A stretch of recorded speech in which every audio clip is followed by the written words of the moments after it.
I am actually hoping to leave some time for question and answer at the end.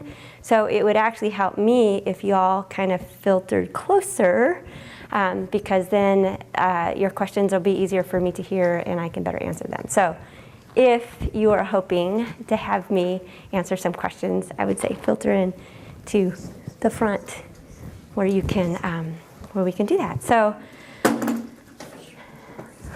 I'm so glad to have you all here today. I am excited about being a part of this, doing this. I know there's several of you I have worked with in the past, or you might know me from YouTube videos. I'm on a couple of different channels, and I often forget that I'm famous because of YouTube, but it's kind of fun.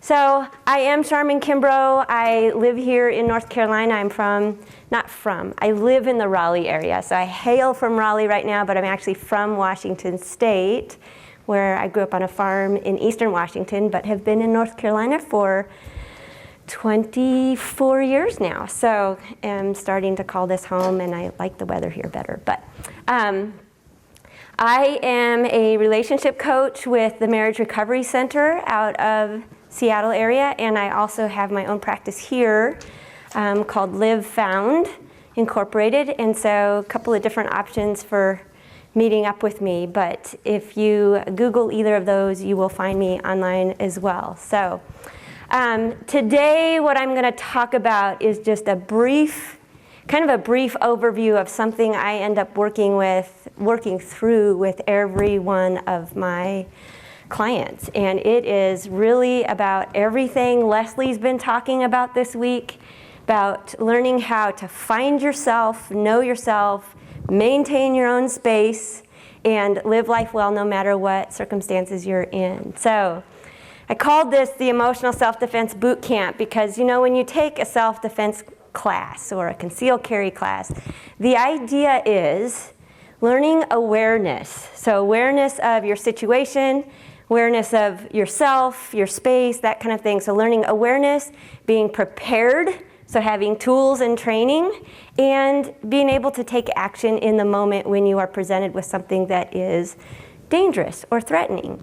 And in the context I work in, most often that is an emotional context, not so much a physical context, although that's part of it as well. Most often it's the emotional context. So emotional abuse, narcissism, powering over, that kind of thing. So the thing is, when we are in emotionally abusive relationships, we start to believe that the only way that we can be safe is to never be around danger. The problem is we cannot control our environment enough to not be around danger, right? So again, going back with that self-defense model, being able to handle yourself in a dangerous situation is actually where your safety comes from, rather than trying to control the environment to be safe. You're actually controlling yourself to be safe. So that's kind of the synopsis of this. And what I want to do is give you a foundation to think about, just some foundational tools to think about, but then also some practical things to put into place when you're stuck in those situations that you all, I'm sure, are familiar with. So like I said, this is going to be kind of a continuation, tying together of all the things that Leslie has been talking about, that you are not simply a product of your environment, that you have options. You get to write your story. There's a story to tell. You have a story to tell. There are more options probably than you have given yourself permission to think about. And that is whether you're staying in a relationship or getting out, or still trying to figure out what you are doing with that relationship. So I want to give a quick definition of emotional abuse. The way we look at it is emotional abuse is someone who powers over others. And it could just be one person, it could be their entire world. It depends on how high they are on the narcissism scale, but it is powering over other people for one's own benefit at the expense of those other people. And what happens with that is it ends up denying the other person, which more than likely is y'all, denying you your personhood, your right to bring yourself to the table, so to speak. So you lose your, you lose your voice, you lose your really ability to even say what you're thinking, what you're feeling, what you want, who you are, where you're going. You don't know, you don't even know anymore because they've powered over you and silenced you so much. You just end up trying to survive, and sometimes that survival looks like reflecting the same kind of behaviors that they are doing to you. The impact of emotional abuse, as you all know, is it is an assault on your identity, worth, and value. Meaning, he does everything he can do to make you feel like you have nothing to contribute, you have nothing of value to add, you don't bring anything to the table except for what he can get you to do for him. So it's, again, always at his own benefit, at your expense. And the way you see this is your ideas are dismissed. Your pain doesn't move him because you have no value. What does it matter that you're hurting or that you are lonely or that you feel disconnected? Your pain doesn't move him. You are just an extension of him. So it's an assault on that. It's also an assault on your sense of perception. So you often get told that you're too stupid or your ideas are just dismissed, or he'll ask for your opinion and then go do something exactly different, opposite, or totally disregards what you say you need. I see this a lot when I'm helping you all learn to say what it is you need for healing, and your spouse decides he knows better and so gives you exactly the opposite, or doesn't listen at all, or brings you flowers and thinks that that's going to fix it. Emotional abuse also involves using anger as a weapon to control. So anger and raging is a whole thing of itself, but in the context of emotional abuse, the point of anger is to get you to sit down, shut up, and do what you're told. Every single time, that's what the point of anger is, because we capitulate to that. We easily give in because it's scary to say no. It's scary to walk away. It's scary to oppose him because he's been very violent in his anger. So those are kind of the nuances of emotional abuse I'm sure all of you have had to deal with. But the point of it, again, is to put you in a place where you have no voice. You're very easy to get along with. You're very easy to control and manipulate because you just go along with it, having learned that you have nothing of value to add other than what you can do for him. So, introducing the idea of self-defense. Like Leslie's been saying, there's a victim mentality where we act in that kind of space where we don't have choices. Our only choice is to submit, which means go along with it, make it easy, don't do anything that causes ripples or him to be offended. It's to just go along with it. So that victim mentality that we are a product of our circumstances. Whereas the other side of that, and this is what I want you to help you grab a hold of, is this agent mentality. When I wrote this, I didn't really think about how this could be secret agent, but secret agent mentality, which fits too. But just agency, when you talk about agency, it means your ability to show up in the space you're in, to make choices about what you do, to be active in making decisions. Like, you're not just a puppet. You get to move your own body, control your own body. So that's what I mean by agency. So it's that difference between being a victim versus an agent mentality. The victim mentality tends to look at the circumstances. Again, it's trying to control the circumstances so that you feel safe. So terminology you might use is, he's not a safe person to be around, so I have to go into hiding, or I have to be away from him. Or, anytime I'm in that environment, it's not safe, so I can't go there. And so you limit your ability to move based on how you view the circumstances around you. if you flip that around and you let yourself, an internal frame of reference, so you let yourself decide where you're going to move, what that more often looks like is, I see that situation, here's the tools I have to show up in that space because I have to be there, right? I want to be congruent with who I am, and so what do I need to do to still maintain my sense of self, be kind, not a screaming, cussing, drunken, whatever I get when I'm pushed off the cliff. How do I show up in that space and be well, right? That's an internal frame of reference. I see the circumstances, I'm aware of what's out there, but they're not what drives my behavior because I want to be me, whatever that space looks like. Because again, you're gonna have times when you have to step into situations that are dangerous. You have to. And it's way more fun to step into those situations, and when you get out of them, be able to say, that was really hard, but I did well. I didn't get pushed off the cliff.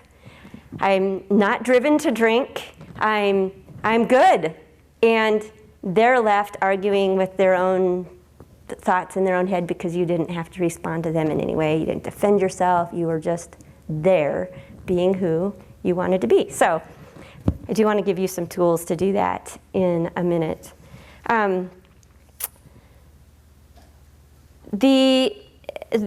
The thing to think about is, again, you are not just a product of your circumstances.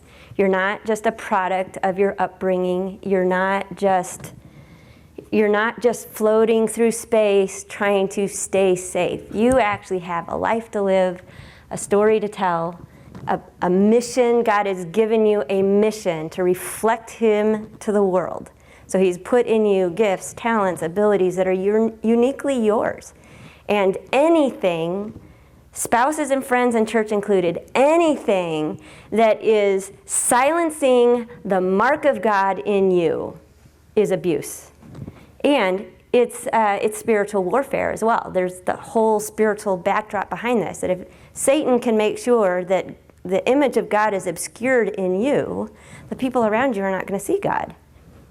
Thus, we're missing out on the whole point of our mission, right? So keeping in mind that healing is a choice, walking in mission is a choice, being who God has designed, called, and purposed you to be according to His definition, because He has not given any other created being the authority to define you. Walking in that, that's where healing is found. That's where life is found, even if your situation does not change, even if your circumstances stay the same. The point is, you have to find what is true. This is another thing that Leslie has touched on a lot. You have to be able to walk in the truth, which means that you have to know what reality is. You have to come out of your denial. If you have been denying what you're really dealing with, if you've been denying not just what you're dealing with, maybe you're not denying what you're dealing with, but you're denying the impact it has had on you, right? Because sometimes it's really hard to admit to ourselves that we let them do that to us. Not that we could have stopped them, but somewhere in there was a point where we could have done something to not let them impact us so deeply, right? So even allowing ourselves to grieve what we've lost in that space and not denying the reality of what it has done to our souls, to our spirits, to the voice of God in us, to our faith. So looking at the reality of what you're dealing with so that you can take what you've got left to build something from there. So you have to challenge what you believe. You have to challenge your narratives. You have to challenge what you've been taught all along, because it hasn't all been helpful. Some of it probably has, but I know I was taught a lot of things that were not a bit helpful, that actually kept me stuck and numb and dead inside for a very long time, until God saw fit to send a hurricane through my life. So I make that analogy. Living here in North Carolina, I've gotten to experience hurricanes, which is not something you ever experience in Washington State, right? So I tell people, you're in charge of maintaining your yard, for example, right? You're in charge of maintaining your yard. I like to work in the yard because farm kid, that's my therapy, working in my yard. So put mulch where it's supposed to be, I put the plants where they're supposed to be, I make it look pretty. God has given me this home to care for, so it's my responsibility to care for it. I kind of have a purpose and a direction for it. But I have learned that at any given moment, God can send through a hurricane and totally rearrange the landscape. And there's nothing I can do about that other than, once it's all done, go rake all the mulch back where it's supposed to go, replace the trees that got broken, and try to rebuild from there. But it's not, on one hand, there's loss and devastation. On the other hand, it's always an opportunity for a new adventure, right? So even if I wasn't really quite ready to rearrange things, it always puts me in a place to go, well, here's what I've got to work with. Did I really like that tree there? Do I want to plant something different? Because God saw fit to rearrange the landscape, which means, again, don't control the circumstance. You can't control all the circumstances. You can plan, you can prepare, you can manage what God has given you to manage, but in His sovereignty, He does things to make us have to look at life like an adventure, and He reminds us that we are not in control of as much as we think we are, other than ourselves, right? So, one of the things that I took the self-defense breakout session yesterday, and one of the things, they're doing, yes. Exactly, yes. But one of the things I really loved was the acronym, the ACE acronym: assess the situation, control the situation, and exit the situation. Because that's really the same kind of thing you would do from an emotional standpoint as well, right? So I want to talk about how to assess a situation and kind of know where you are, what's going on, what your options are, how to control the situation. So some tools for managing the space that you're in, even if it's a dangerous space, managing that space you're in, and then how to exit, how to extricate yourself when and where you need to with the least amount of harm possible. So you don't have to be like, any of the Avengers or any of that. You just to exit with the least amount of harm possible to yourself. At this point, I don't really care about the harm to the perpetrator because you're not protecting him, you're protecting yourself. So least amount of harm possible, usually that means the least amount of harm to him in the moment, but again, leave him to take care of himself. So we will talk about that. Awareness of self is the biggest thing. So I know every single one of you that I have met with before, one of the first things you tell me is, I have no idea who I am. I've lost myself along the way. I don't even know how to say what it is that I want or need. I just know I am done. I am done with being in this space that I'm in. I am done with this relationship the way that it is. And that's all I know. Don't know anything else. So first step of healing is to find your sense of self, which starts with, who are you? Like, what are the character qualities that make you who you are? And I give people this really silly, I guess it's not silly, it's simple. A simple exercise that you can totally turn into a vision board if you're artsy-fartsy and love creative projects. But just make a list of the character qualities that make you you. Like, simple as that. Who am I? I am courageous. I am a daughter of the Most High King, created for a purpose. I am on mission. I have value because He says I have value no matter what anyone else says. I am kind, but I'm strong. I want to be a conduit of grace and mercy. Like, these are the things about me that I know that I just try to walk in because these are what resonate with my heart, right? I guarantee you everything you put on that list is going to be positive and God-honoring because that's what's in your heart. You're not going to write on there, I want to be crazy, I want to be drunken, I want my kids to hate me. Like, you're not going to put that on your list. So everything you put on there it's going to be something that resonates with your heart because that's what God has put there. So write it down. Again, if you're artsy-fartsy, get out magazines and cut out pictures and colors and phrases and all of that gives you something to look at and refer to that just makes your heart come to life every time you see it. So that can help you. But that gives you your sense of self, because you got to know who you are, where you're standing, what your strengths and weaknesses are, what your gifts and talents are, and it's okay to be strong, courageous, and a bit rebellious. So I want you to give yourself permission to say that, because I know most of us are taught our only character quality is to be submissive, right? And yet that doesn't really reflect God. Just saying. So it's okay to be strong, courageous, and a bit rebellious.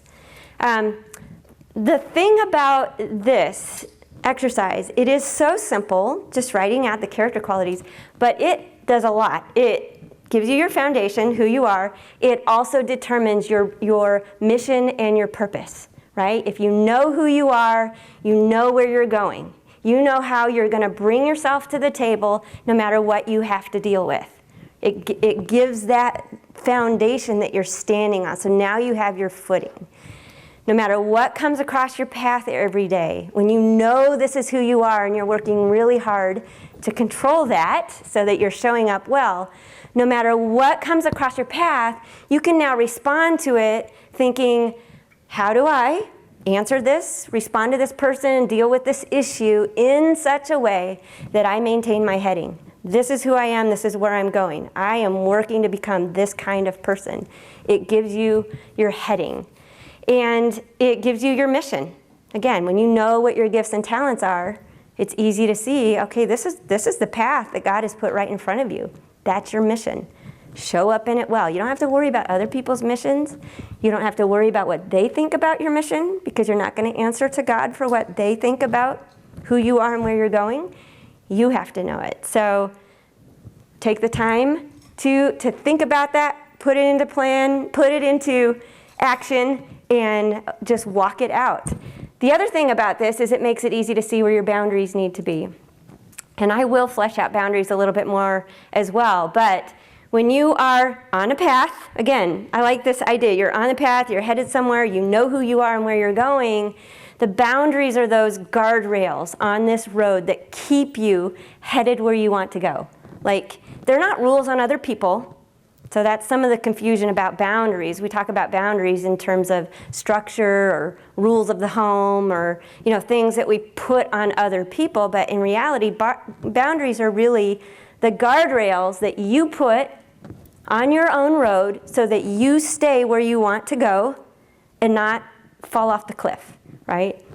Most of the time, most roads that have guardrails on the side of them are where there are cliffs in the road, right? They're trying to keep you from falling off steep places into treacherous areas. But if you paid attention, they are not right at the cliff most of the time. There's been a couple roads I've been on where it's way too close, but most guardrails are like 20 feet from the cliff. So you have some margin that if you cross your own boundary a little bit, you still have some margin to recover, right? If you hit it with your car, you might do a little bit of damage. But it's instantly a wake-up call to go, wait a minute, I got to get back on the road. I got to get my focus back where it's supposed to go so that I'm heading where I want to go, because if I don't, if I engage in this for 5 more feet, I'm ending up at the bottom of the cliff again, trying to recover from even more damage again that just feels harder and harder to deal with every time you end up falling off the cliff.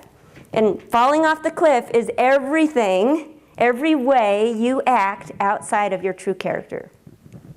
So again, when you're yelling or screaming or reacting to him with the same kind of abuses that he's perpetrating on you, all the things that you learn to do to survive and protect yourself in this relationship that have been ineffective, those are all ways that are outside of your character, not who you really want to be.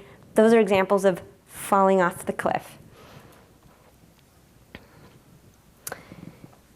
One of the things Leslie said that I thought was really good was when you're interacting with people, in the same kind of concept here, when you're interacting with people, you want to come across to other people in alignment with who you want to be, right? Staying true to your character.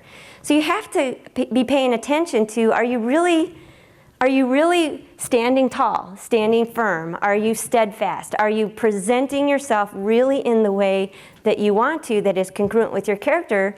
Because it's not your job to make them see, but it is your job to act in such a way that if they are paying attention, the message is congruent, right? You don't want to act like you're terrified or scared if you're not really, unless you need to because you're being shrewd in that moment and trying to protect yourself. So there's room for that too. But most of the time, you want to be able to come across to other people, anyone else, in alignment with who you want to be. So again, looking at that list of what makes you you, what character qualities make you you, makes it easy to walk in confidence and strength in these character qualities, which sends the aura, I guess is a good way to put it, or waves the flag that you are too big of a deal to mess with, right? When you carry yourself with strength and dignity, people can tell that they're not, you're too big of a deal to mess with. You know who you are, so don't mess with you. You're not going to be manipulated. You're not going to just be coerced to go along with stuff because you have that confidence, you have that air about you. Okay, so that's awareness of self. I want to talk a little bit about awareness of surroundings. Observable behavior. I put this on here because we have spent a ton of time trying to figure out the unobservable behavior, the unobservable motivations and personality flaws and things going on in his head that we've learned to try to figure out, try to stay safe by naming it, identifying it, calling it all kinds of things. In reality, what we end up building is a narrative that's not living in the moment, dealing with the observable behavior in the moment because it's all surrounded by fear and all kinds of stuff. Even if you rightly know him and you've seen historical trends in his behavior that lead you a certain way, it is way healthier still just to deal with what is observable in the moment because it allows you to push the other stuff out of your head. Because again, we're thinking about self-defense. So get the nonsense out of your head and just deal with what is in the moment. So pay attention to what are the observable things, what is really happening around you. When you step into a room, they say, scan the room, see who's there, pay attention to who's there. Look, you can make those judgment calls of where the safe places in a room are and, what kind of moods people are in, but then look at, okay, what is the behavior? Are they acting in a threatening way? Are they being the kind of person you want to hang out with today? And if so, totally fine to hang out with them. Enjoy the moment for what it is. Look at it as reprieve, but don't hang your hat on it like it means anything. It's just reprieve in the moment. But really walk into that room, that space, paying attention. Not just stuck in your own head too. That's kind of another thought about that. But look for what is destructive, what is potentially dangerous, where have you learned to be afraid? Because when you're paying attention to those things, you're ready to take action then, right? The first step in action is actually being able to see what's going on. So look around and see what's in there. But also be looking for the exits, right? You want to know where and how can you get away if you need to. What is an exit strategy? Sometimes the only exit strategy is in your own head where, I tell people another thing about boundaries is the most important boundaries you have are the ones in your own head where you get to decide what rolls around in your gray matter. You get to decide what gets free rent in your head. And if it is not true, don't let it sit in your head. Like, why bother with something that's not even true? If it's just nonsense or if he's calling you names or raging at you and you can't get away, you've got to learn to have these boundaries in your head, which again, it doesn't stop the harm, but what it's doing is it's stopping the harm from just sitting in your head so that when you have a chance to extricate yourself, you can, and you're not trying to clear your head at that point, you're just getting away because you can get away then, right? So It's kind of that work of keeping your head clear even when you are in that space and you can't get away. But be looking for, how do you exit? If you need to, where's the doors? Where's the opportunity? Just in case, because you're not trying to manage and control him, which is what we try to. We try to appease them. We try to talk them down. We try to defend ourselves. And we figure if we could say it another way with the right words, he'll calm down, he'll get it, he'll stop, whatever it is. The reality is none of that works. And so how do you extricate yourself? Where are the exits? You have to stay aware of your own space. Like, don't put yourself in a situation that you know is stepping right into the alligator's mouth, right? You're smart enough to know when and where that alligator is, right? So don't step into stuff unless you have no other choice, right? And most often we do have another choice, but there are times when you are stuck in situations that caught you by surprise, you didn't see it coming, but if you can, don't put yourself in those situations. Always be aware of your space. Again, you're not just pushed around by the world around you. You get to decide where you walk, where you step, what you're going to do next, who you hang out with, what you say, what you hear. So you have lots of choices to manage your own space. I do want to talk a little bit about kids too. I know probably have lots of ladies here that have kids. We have every age group of kids probably that we're talking about in this context. But I know that it can feel like we're protecting kids to make sure that they never see what's going on. And the reality is they know that something's going on. Like, they see more than you think that they see. And I can tell, I grew up in a really abusive home. I'm one of 6 kids. My dad and my dad almost always yelled at my mom behind closed doors, but I guarantee you every one of us kids heard it. We heard every slap, we heard everything he threw. Like, they might have thought that we didn't know, but we knew. So, guarantee you, as much as you think you have protected your kids, they know way more than you think they know, and they have their own journey with it to have to sort out. So with kids, the very best protective factor you can give them is not to protect them from their dad, but to tap into their own inner warrior. Give them these skills. Teach them how to think for themselves and not just to be spoon-fed. Teach them that obedience is not equal to perfection. I know that sounded sacrilegious, but we train our kids to obey. Like, it's all about obedience. And when they're first born, the first few years of life, it is about obedience because they have no wherewithal to know what is dangerous. But once they start hitting 5 and 6 years old, it's time to start teaching them to think. It's time to start training them in the way that God created them to leave his mark on the world. So that it's not just about instant obedience, because that's all about rules with no relationship.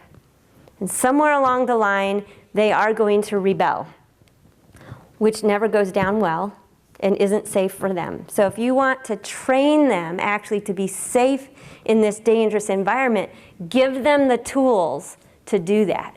And what that looks like is if they start emulating the kind of behavior they see their dad do. I would not compare them to dad and say, you don't want to be like dad because look how that. I would say, you know what? I love you too much to let you think it's okay to treat people that way. God's got a better way, so let's find out what that is.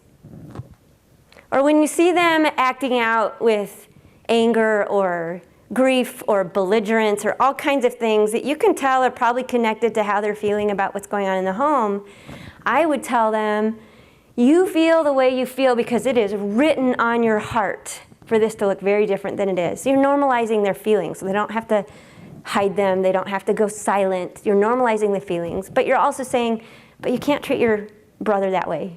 Like, I don't care how angry you are. I mean, I do care how angry you are, but you can't take it out on your brother like that because he's not the one. Pecking order doesn't work here. You still have to figure out how to manage your anger or your sorrow or your grief or whatever it is, the confusion, in a way that you're thinking about it and wrestling through it so that you're still growing, but not just bringing more destruction on the rest of the family. So those are some tools that with kids, you can help them start to realize that this isn't normal. They already know it's not normal. I knew my family wasn't normal, and I don't know that anyone outrightly told me that, right? Just my heart, I knew my family was not normal. So not normal that I left when I was 16 years old. So we know it's not normal. But then what do? Like, someone has to teach us, how do you walk in health? How do you walk in strength? How do you walk in what you have been purposed to do? So as parents, as mothers, you can speak that to your kids no matter what your spouse is doing. A couple other notes to think about. I know that a lot of times teenagers, especially, end up identifying with the more powerful parent sometimes, which can be really scary for us. They end up identifying with a more powerful parent, not because they want to be like them most of the time, and not even necessarily because, well, it is kind of because they know it gets them what they want, and teenagers are all about just getting what they want. But under that, it's because that's how they stay safe, right? If they're aligned with a more dangerous parent, that parent is not going to harm them as much. They can stay on the fringes and, have room to do what they want to do because the more dangerous parent isn't going to harm them. So if you're dealing with that in your relationships right now, just keep in mind that there is going to come a point where God will confront them with that. As they grow up and have their own kids and have to deal with their own real life experiences, they're going to be confronted with who they are. And oftentimes what I see is that kind of brings a reconciliation moment where they swing back around and kind of say to mom, I knew you would love me no matter what, right? So don't lose hope. Keep praying for them, but just know that a lot of times kids do what's in their best interest. So you want to be giving them options, giving them tools so that what they learn is what is in their best interest is actually to walk in their strengths and their gifts and what God has put on them to leave his mission on the world. Options. You have the right to choose your next move. The problem is we don't give ourselves permission to do that. I never once thought that I could drive my own car. I mean, I have my own car. I never once thought that two of us going to the same place didn't have to ride in the same car together. Never even imagined that, right? But how many times have you ridden with your spouse, captive audience in a car, where he has yelled and raged and screamed and belittled you? And your only thought was, oh, I can just get there. I can just keep moving, right? When we get there, I can get out, I can get space. None of it was about, hey, I have my own car, I have my own keys, I'll leave him here and I'll drive home. He can get his own Uber, right? So give yourself options to think about. So I think, was that the 10-minute warning? Okay, I can talk fast. So one of the other things that I heard in the self-defense class yesterday was to look non-aggressive. Like they said, put your palms up. So you look non-aggressive, right? They know you're not coming in for a punch or something. We can do this with powerful, abusive men as well. And if you need a Bible verse for that, I go to Matthew 10:16 that says, I'm sending you out like sheep among wolves. Therefore be shrewd as snakes and innocent as doves. Which, I just killed a copperhead in my yard this week. And I walked by him within a couple of feet, probably 6 times before I saw him, all curled up, happy as he could be in the sunshine. And I thought, if he wanted to at any moment, I was within reach for him to harm me, but he didn't. He just laid there because he was happy as a clam in the sunshine, right?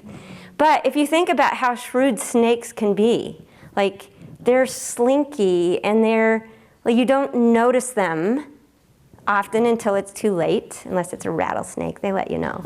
But you don't notice them, but they're paying attention. Like, his head was up, he was watching me, he just wasn't moving. So he was watching to see if and when he was gonna need to strike and yet he was calm as could be. I did have my neighbor kill him though, so he's not there anymore. But so yeah, be thoughtful about what you're doing. Look non-aggressive because it feeds an abuser for you to be aggressive with them. Like that's where they get their reward, when they know they have riled you up, when they know they have pushed you off the cliff. That rewards them. So look as non-aggressive as possible. If you haven't heard it yet, Google gray rock, the gray rock method. It's about being unshiny, uninteresting. You still interact, but it's shallow content, so you can't say that you're just stonewalling. You're giving information, you're talking to him about his day more than your day, but none of it's interesting or shiny or gets hooked into his fights. You're not provoking a fight with him. It's just, you're just there. So non-aggressive. And then give yourself a chance to tap into your creativity and think outside of the box and take some different steps. So my definition of resilience is it's not how far you bounce when you hit the floor, which is a very inactive, passive view of resilience. Not how far you bounce when you hit the floor. It is how you take what you've got to work with and you make something of it. So if you think about stories you've heard of people who've been through horrendous circumstances and look to see, what has happened in their life now, what they've done with their life now, the stories that resonate with you are the people that had nothing left and just have this character and this mission and this life that you can't even fathom how they got there, but it was because they thought outside the box. They took what they had to work with, and they didn't just sit in the pit. They looked up from the pit and said, okay, where do I need to go? What do I need to do? Who am I? What is my mission? And how can I use these two things I have left to stay on mission? So tap into your creativity, think outside the box, and then have an exit strategy. Again, we talked about this a little bit, but know what your boundaries are. You get to determine the space that you're in. So when someone else is crowding that space, whether it's physically too close, verbally too close, emotionally too close, exit. Give yourself permission to say, I'm out of here. And you don't even have to say that out loud. You can just go out of there. So know what your exit strategy is. Again, try to do this with the least amount of harm possible, which sometimes means, when he's not looking, leave because he chases after you, that kind of thing. There's strategies we can deal with that, but the idea is just know that you are in charge of the space that you're in and you can get out. I talked about boundaries a little bit. Boundaries, again, are the guardrails that you put on your road, and they need to be equal and opposite to every way that he tries to put you off of your road. So if you're on this road and he doesn't like that you've said you're not going to engage in that anymore, so he gets meaner and louder, your boundary is going to need to be a little bit higher. So at no point should you be saying, I tried to put boundaries down and he just totally ignored them. Because the power of the boundary is not that he obeys them. The power of the boundary is that you have an action, equal and opposite, that keeps you on the road that you want to be on. So think about that. What do you have to put into place? That may mean considering legal help, emergency help, things that normally you're like, I don't want to do that because it could lead to divorce. In reality, he's putting you in a place. If he cannot honor your boundaries, he is putting you in a place that you are headed to divorce, whether you're allowing yourself to think about it or not. So consider that. Last resort, but the reality is, don't let yourself say, I can't put that boundary in place because it's going to mean no relationship. If you have to put walls into place that are 500 feet tall, you have no relationship. So get out of denial and take some other steps. Really quick, I'm going to talk about the impact of trauma. When you've been in a traumatic childhood, traumatic youth, traumatic marriage, you learn to view every single thing as a threat.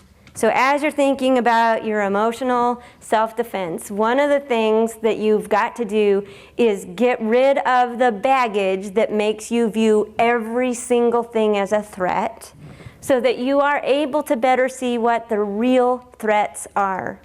So, examples. We view him being nice for a day as a threat.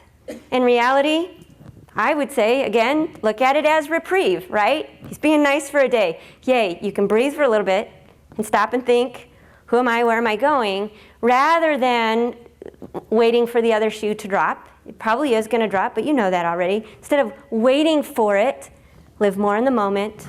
Just pay attention to what's going on. When he's giving you reprieve, go with it. Which doesn't mean lean into him. He's not offering you a relationship. He's just offering you a moment of peace. So let it be a moment of peace. Get rid of extra baggage, the narratives that aren't true, anything that's not true, get rid of it, because you want to have the clarity to be able to see in the moment what is going on in the moment, so that you can take the actions that you need to take to be steadfast and sure and stay on the road that you want to be on.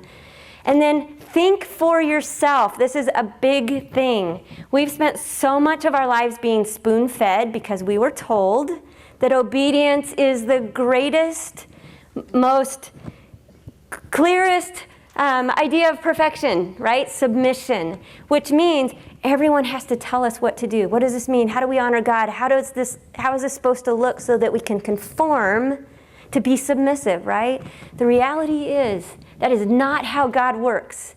Each of you are unique and different, have your own life to live that has nothing to do with obedience, man-made rules that we have to obey to and conform to. And something to think about is manipulation is only manipulation when we give up our right to choose.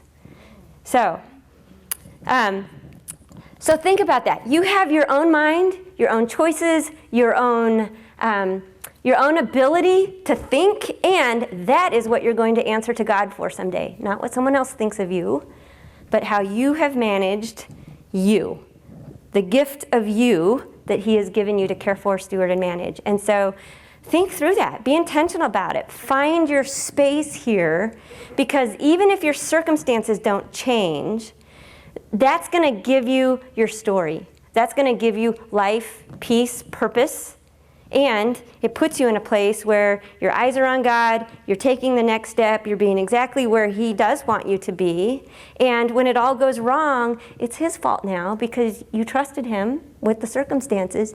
You're just doing what He put in front of you to do. So, mindset to have, to be emotionally safe no matter where you're at, and really to know who you are and where you're going, because this is important in healing.